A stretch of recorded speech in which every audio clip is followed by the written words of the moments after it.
विद्यार्थी मित्रांनो, आजच्या दिवसाची तर आपण वाट बघत होतो. शेवटचा पेपर आणि अभ्यास पण खूप छान केलाय तुम्ही. इतका छान की विचारूच नका. बेस्ट तुम्ही अभ्यास केलाय आणि पेपर त्यामुळे सोपाच असणार आहे. 2020 पासून ओके, ते कोविड स्टार्ट झालं म्हणूया आपण. त्याच्या अगोदरपासून आणि आत्तापर्यंत मॅथ्सच्या पेपर नंतर प्रत्येक मुलगा हा आनंदीच असतो लक्षात घ्या आणि तुम्ही पण असणार आहे. तेव्हा काळजी कुठली करायची नाही. फिजिक्सच्या पेपरची काळजी करायची नाही का केमिस्ट्रीच्या पेपरची काळजी करू नका. मॅथ्सचा पेपर हा तुम्हाला सोपाच असणार आहे लक्षात घ्या. आता मुद्दा असा आहे, की ॲक्युरसी मी काल बोललोय तुम्हाला, मन शांत ठेवा, ॲक्युरसी ठेवा, सिली मिस्टेक करू नका आणि पेपर छान अटेम्प्ट करा. सेक्शन डी टार्गेट करा. सेक्शन डी टार्गेट करा. अजून देखील मी तुम्हाला सांगतो, टॅन थिटाचा थेरम, होमोजिनियसचा थेरम, डिफरन्शिएशनचे 3 थेरम आणि इंटिग्रेशनच्या प्रॉपर्टीज, बाय पार्ट सारख्या प्रॉपर्टीज किंवा A to B, even, odd function हे येतच परीक्षेत. ट्रुथ टेबल येणारच आहे. स्विचिंग सर्किट येणारच आहे. लक्षात घ्या. एल-पी-पी येणार. मग शेवटी याची रिव्हिजन करा ना प्रॉपर. फायनल रिव्हिजन परफेक्ट करा. ओके. त्याची काल रात्रीच तुम्ही केले मला माहिती आहे. बरं थांबा, थांबा. पेपर एनालिसिस तर असणारच आहे. 2:30 वाजेपर्यंत तो व्हिडिओ दरवेळेस येतो पेपरनंतर तुम्हाला माहिती आहे. पण त्याच व्हिडिओत सगळा पुढचा प्लॅन तुमच्यावर डिस्कस करायचा आहे. तुम्हाला सुट्टी नाहीये. शेवटचा पेपर आहे. सीएस लांब आहे. पुढच्या महिन्यात सीएस आहे. आयटी, जिओग्राफी लांब आहे.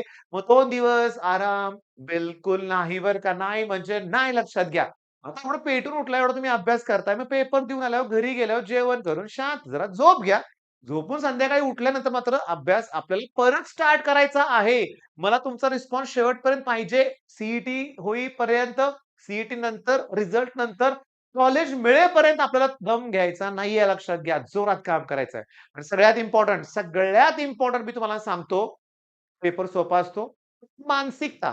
4 अवघड प्रश्न दिसले, की घाबरून जायचं नाही. पेपर कधीही 100% टफ नसतो. P-Y-Q as it is repeat झालेल्या आहेत. आज पण तुम्हाला दिसतील. सगळं छान वाटेल आणि मनातल्या सगळ्या भीती दूर होतील. पेपर बघितल्यावर तुम्ही खुश असणार आहे मला माहिती आहे. मग चला एवढ्या सगळ्या पॉझिटिव्ह गोष्टी बोलतोय. व्हिडिओला लाईक करा. ओके. व्हिडिओला लाईक करा आणि बाकीच्यांना पण ऑल द बेस्ट सांगा कमेंटमध्ये. सगळ्यांना पेपर सोपा गेला पाहिजे. अरे, सांगू का तुम्हाला?